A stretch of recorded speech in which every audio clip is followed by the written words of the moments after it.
खौफ खौफ इतना है हम लोग के जाने का कि कॉन्सुलेट मिलने भी नहीं आया। वहाँ के आदमियों से बात की, इन लोग की इतनी हिम्मत नहीं है। हमारे हिंदुस्तान में, हमारे मुल्क में रह के कितना खौफ है। ये लोग को सुपर पावर कहा जाता है, ये सुपर पावर नहीं है, ये डरपोक है। ये सुपर पावर नहीं है, अल्लाह सुपर पावर है। एक ईमान की जरूरत है। पूरा दुनिया का मुसलमान एक दिन सब मिलकर फजर की नमाज बाद जमात अदा कर ले, जोहर की नमाज बैतुल मुकद्दस पे जीत कर साबित हो जाएगा। आप देख लीजिएगा।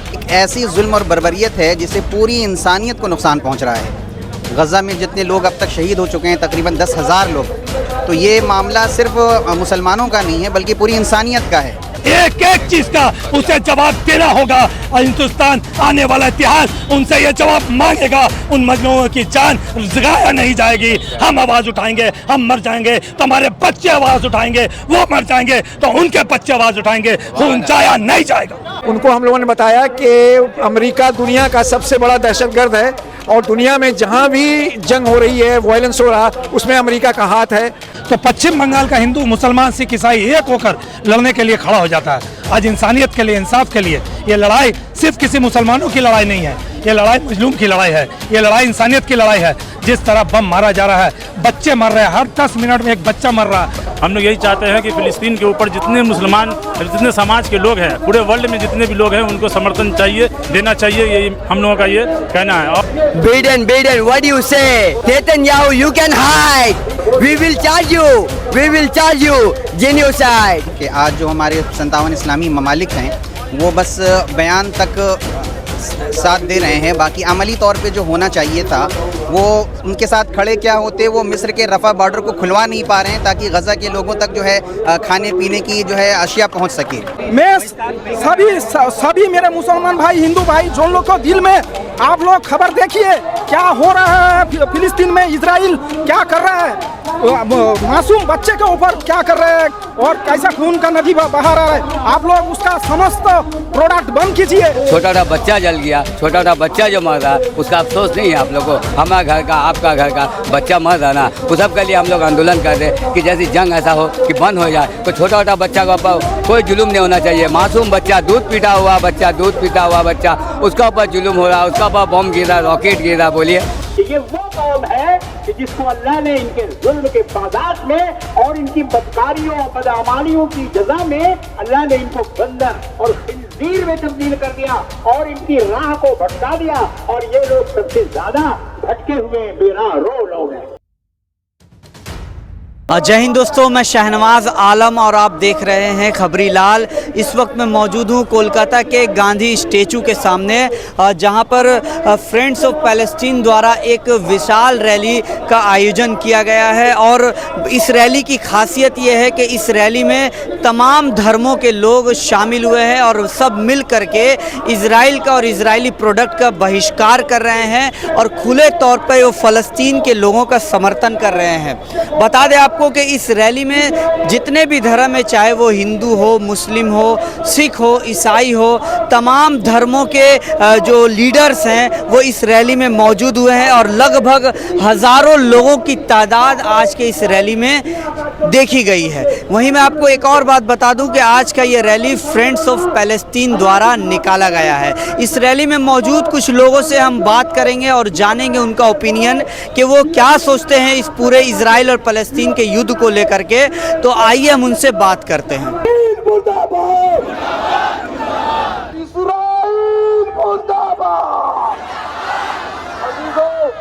आपने देखा होगा हिंदू, मुसलमान, सिख, ईसाई सब आज यहाँ पर इस मीटिंग में आए थे और हमेशा से बंगाल का मुसलमान ने इस बात को सबूत दिया है कि हिंदुस्तान का अगर दिल बसता है तो इस बंगाल में बसता है, जहाँ पर हिंदू, मुसलमान, सिख, ईसाई जब भी इंसानियत में, दुनिया के किसी कोना में भी इंसानियत पर आफत आता है तो पश्चिम बंगाल का हिंदू, मुसलमान, सिख, ईसाई एक होकर लड़ने के लिए खड़ा हो जाता है। आज इंसानियत के लिए, इंसाफ के लिए ये लड़ाई सिर्फ किसी मुसलमानों की लड़ाई नहीं है, ये लड़ाई मजलूम की लड़ाई है, ये लड़ाई इंसानियत की लड़ाई है।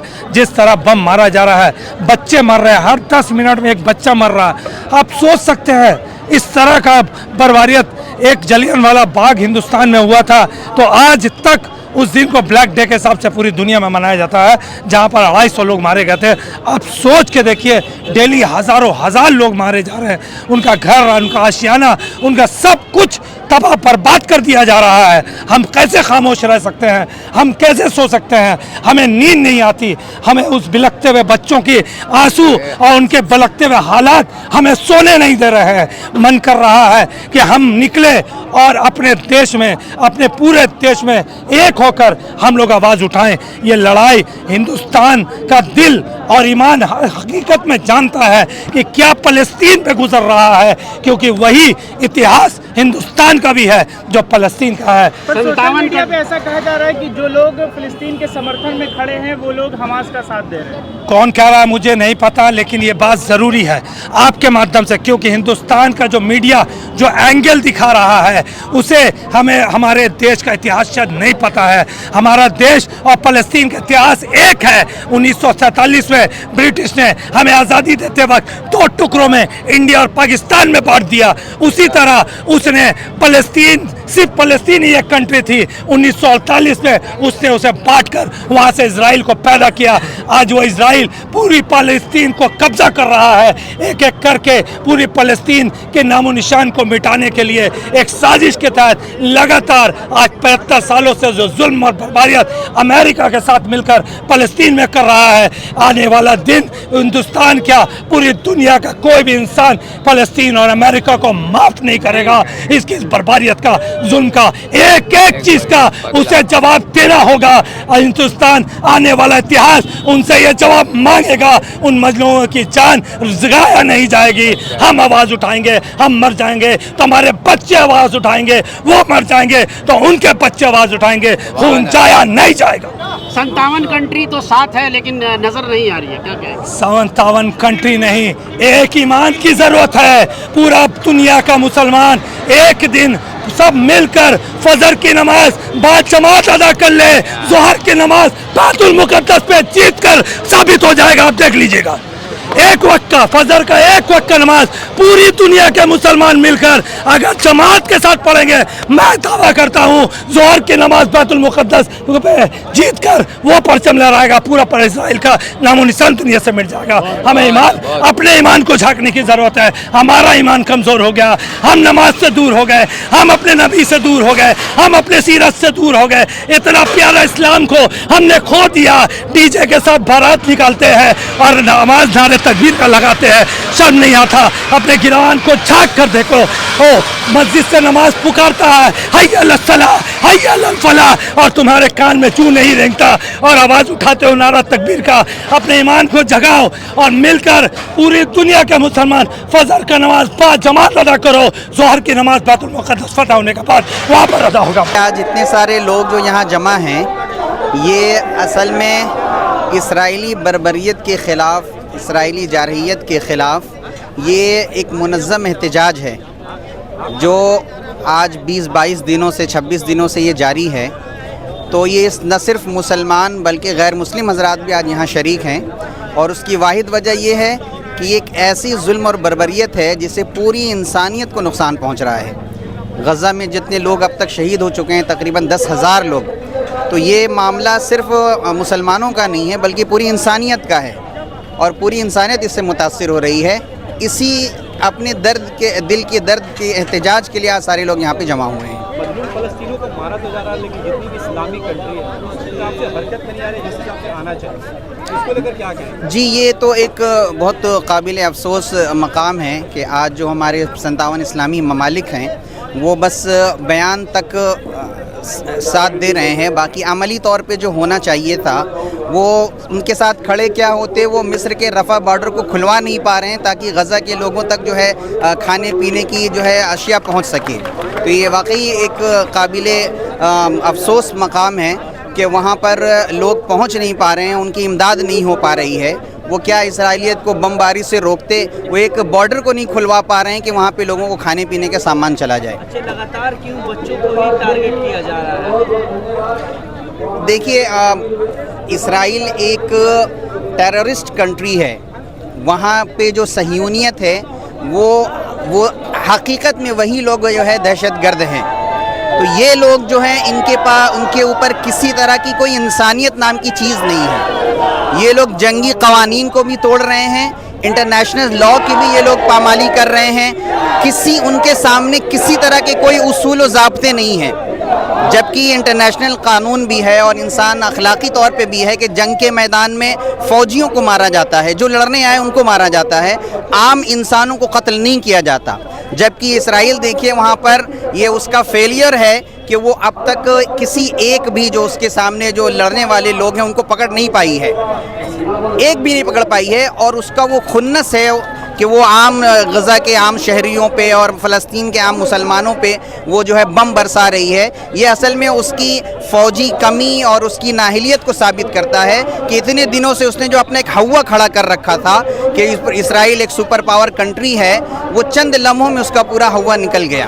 देखिए, प्रेसिडेंट के बारे में हम लोगों ने उनको बताया कि हम लोग कॉन्सुलेट से मिलना चाहते हैं, तो कॉन्सुलेट से नहीं मिलने दिया गया हम लोगों को, उसके मैनेजर उसके रिप्रेजेंटेटिव से मिलने दिया गया।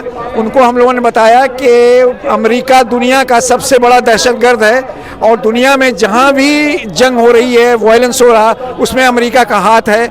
और लेकिन एक दिन अमेरिका को जाना पड़ेगा, इजराइल से भी हाथ धोना पड़ेगा और इजराइल को भी हाथ धोना पड़ेगा वहाँ। और जिस तरह वियतनाम से, अफ़गानिस्तान से, इराक से अमेरिका को बेआबरू के साथ निकलना पड़ा, उसी तरह उसको भी निकलना पड़ेगा।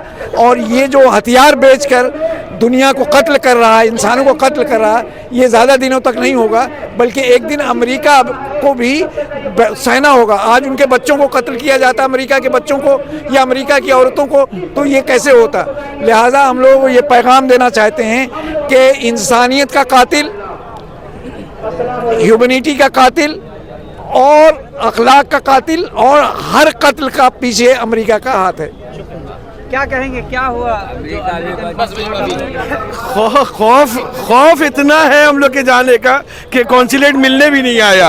अब सोचिए, वहाँ के आदमियों से बात की, इन लोग की इतनी हिम्मत नहीं है। हमारे हिंदुस्तान में, हमारे मुल्क में रह के कितना खौफ है। ये लोग को सुपर पावर कहा जाता है, ये सुपर पावर नहीं है, ये ये डरपोक है, ये सिर्फ डरपोक है और कुछ नहीं है। पावर अपने आप को कहती है और एक डेलीगेशन के ये अफवाह उड़ी हुई है, ये अफवाह उड़ी है, डरपोक हैं ये लोग, इतना याद रखिए। अमेरिका सुपर पावर नहीं है, अल्लाह सुपर पावर। आज का बात नहीं है, डेली होगा। जो फिलिस्तीन के ऊपर जो हमला किया जा रहा है और बहुत सारे बच्चे जो है बेघर हो गए हैं। जैसा कि मैंने देखा कि इजराइल जो है उसको अमेरिका फुल सपोर्ट कर रहा है, पीछे से बैक सपोर्ट बहुत कर रहा है कि लोगों को जो है इतना जो 57 देश है उसको जो है वो बेवकूफ़ बना रहा है। हम लोग यही चाहते हैं कि फ़िलिस्तीन के ऊपर जितने मुसलमान, जितने समाज के लोग हैं, पूरे वर्ल्ड में जितने भी लोग हैं, उनको समर्थन चाहिए, देना चाहिए, यही हम लोगों का ये कहना है। और एक उसके सहयोग के लिए, हम फिलिस्तीन के सहयोग के लिए हम लोग आज यहाँ रैली में आए हुए हैं। क्या लगता है कि जिस तरह से लोग सिर्फ बॉयकॉट करने की बात कर रहे हैं, ज़मीनी स्तर पर कुछ काम होगा बॉयकॉट करने के लिए? देखिए, बहुत सारा आवाज़ उठने पर जो है बहुत सारा कुछ जो है दबाव तो बनेगा, प्रेशर ही बनेगा इसमें, क्योंकि इजराइल जो है अभी बहुत पीछे जा चुका है। ऐसा बात नहीं है, अभी जो है आपका 57 देश में से जो है बहुत सारे ऐसे मुखालफत कर रहे हैं, टर्की वगैरह सब जो है इसके इजराइल के खिलाफ में बहुत सारी बातें जो है उनका बाइकआउट किया गया है। और हमारे हिंदुस्तान में भी जो है बहुत सारे उनके सामान जो है उसको भी बाइकआउट किया जाएगा। आज रैली में आने का कारण है जो अमेरिका और इजराइल मिलकर जो फिलिस्तीन और गाजा के इंसान को, बच्चे को मार रहे हैं, वो निंदनीय अपराध है। ये जब हिटलर ने यहूदी लोग को मारा था, तब हमारे फिलिस्तीन वासियों ने इन यहूदियों को उसका ज़मीन दिया था, थोड़ा सा ज़मीन दिया था। 1917 साल का आप लोग गूगल पे मैप निकाल कर देख लीजिए, देख लीजिए, थोड़ा सा ज़मीन था इजराइल का। आज कब्जा करके मार के बम गिरा के कितना बड़ा हो गया इजराइल। आज अमेरिका और इजराइल दोनों मिलकर मुसलमान को, बच्चा को, और मुसलमान को भी नहीं है, वो ख्रिस्तान को भी मार रहे हैं। उसका जो गाजा में बम बरसा रहे हैं, डेली तो 100 बच्चे मर रहे हैं और माता पिता मर रहे हैं, बिल्डिंग ध्वस्त कर रहे हैं। उधर बिजली का तार काट रहे हैं, वो परेशान करके रखा है। वो 1947 का बाद में परेशान करके क्या अपराध किया फिलिस्तीन ने। आप कहाँ से आए? मेरा बंगाल से हूँ, हम मिदनापुर से हूँ। मिदनापुर से प्रोटेस्ट में आया हूँ। जी जी। तो आज आके जो प्रोटेस्ट है, क्या मैसेज देना चाहेंगे मुसलमानों को कि वो अभी भी मैं पाकिस्तान नहीं सभी मेरे मुसलमान भाई, हिंदू भाई, जो लोग को दिल में आप लोग खबर देखिए क्या हो रहा है फिलिस्तीन में, इजराइल क्या कर रहा है, मासूम बच्चे के ऊपर क्या कर रहे हैं और कैसा खून का नदी बहा रहा है। आप लोग उसका समस्त प्रोडक्ट बंद कीजिए, समस्त पन बॉयकॉट कीजिए, तो नहीं झुकेगा। और एक बात बता दे रहा हूँ, इसका साथ अमेरिका का बड़ा साजिश है। अमेरिका उसका कंधा पे हाथ रखा हुआ है, इसलिए इजराइल नहीं रुक रहा है। अगर अमेरिका उसको सपोर्ट कर रहा है, अगर हमारे सभी मुसलमान, हिंदू, सब भाई बहनों से मैं बोलना चाहूँगा, अगर थोड़ा सा भी दया माया है तो आप लोग इजराइल का प्रोडक्ट सभी बंद कीजिए, बॉयकॉट कीजिए इजराइल और अमेरिका का। को मैं हाथ जोड़ के आप लोगों को विनती करूँगा, इजराइल का, अमेरिका का फंड बॉयकॉट कीजिए।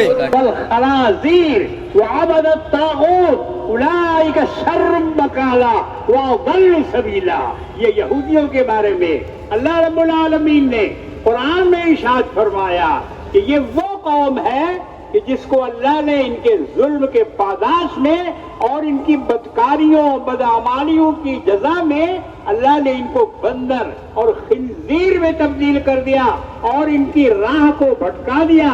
और ये लोग सबसे ज्यादा भटके हुए बेराह रो लोग हैं। ये कैसे किसी की बात सुनेंगे, ये कैसे यूनाइटेड नेशन की बात सुनेंगे, ये कैसे दुनिया की अपीलों पर ध्यान देंगे। इनका खमीर जो है, इनके बाप दादा जो गुजरे हैं, वो उनकी नस्ल ठीक नहीं है, वो इंसान की औलाद नहीं है, बल्कि उनकी नस्ल में किसी और का खून मिला हुआ है।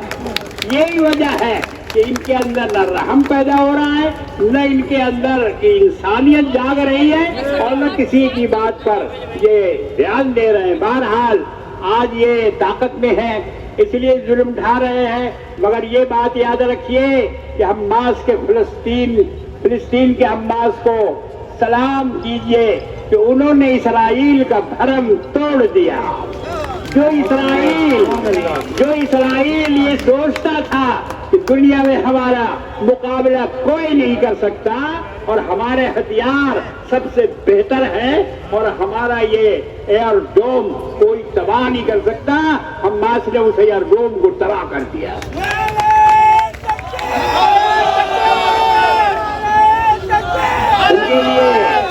उनके लिए दुआ कीजिए, अल्लाह ताला उनकी हिफाजत करे, अल्लाह उनकी मदद करे, अल्लाह ताला उनको और हिम्मत और कुव्वत अता फरमाए, अल्लाह उनकी कुर्बानियों को कबूल फरमाए। जितना खून उन्होंने बहाया है मस्जिद अक्सा की हिफाजत के लिए, बैतुल मुक़द्दस के लिए, अल्लाह उनकी इस कुर्बानी को कबूल फरमाए।